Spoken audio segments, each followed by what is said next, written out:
sessions. How many sessions are we going to have in our prototype MOOCs?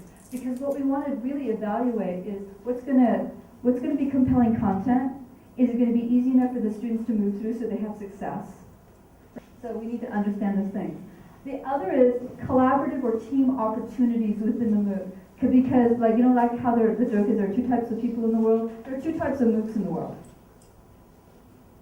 And the kind of MOOC that I think is very suitable for our collective goal is a constructivist MOOC, which means that it's very team-oriented. It's about exploring a design space where the answers are not certain, which is what innovation is all about. We have problems, but we don't know what the solution is yet. So we need to find a platform that supports that kind of behavior.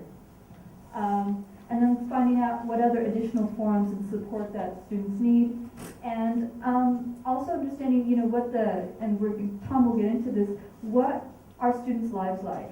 Do MOOCs make sense in the context of their overall learning experience, their habits of mind around learning, and so on? What we found, at least after the initial enthusiasm and honeymoon of MOOCs wore off, we realized that some of the early successes were because they were working with students who were extremely motivated. All right, 3.2. So this is again a review of finding content.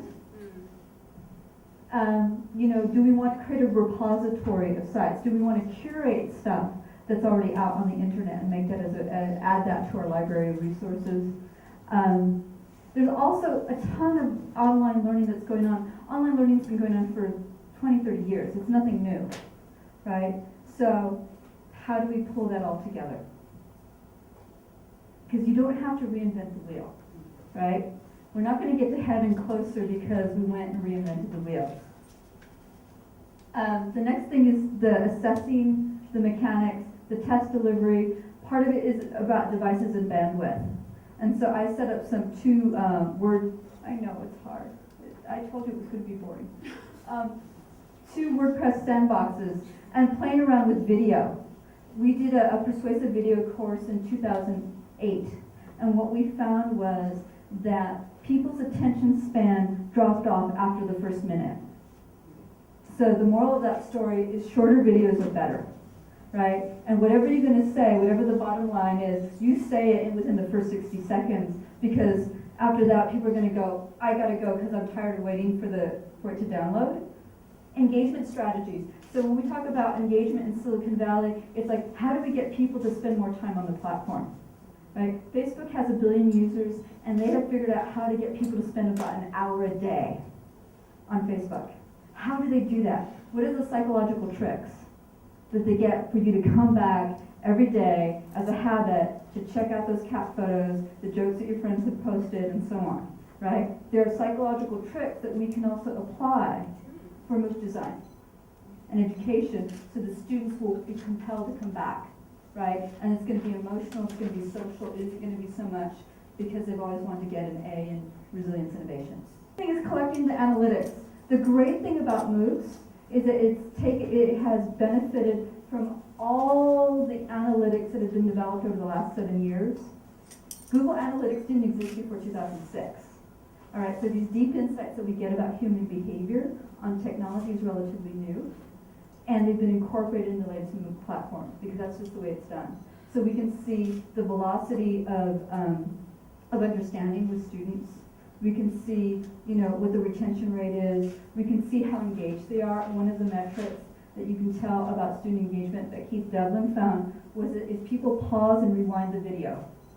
So the students who do best in this class are the ones who don't just sort of like, okay, I'm going to watch the video and sit back.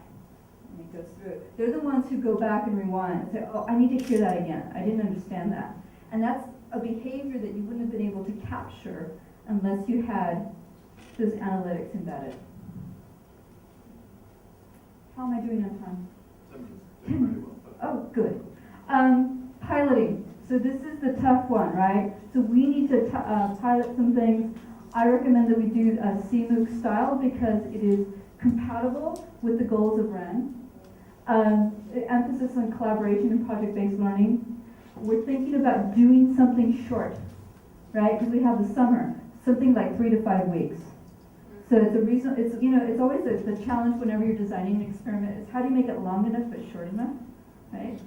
So you get the data that you need so you can move on, right?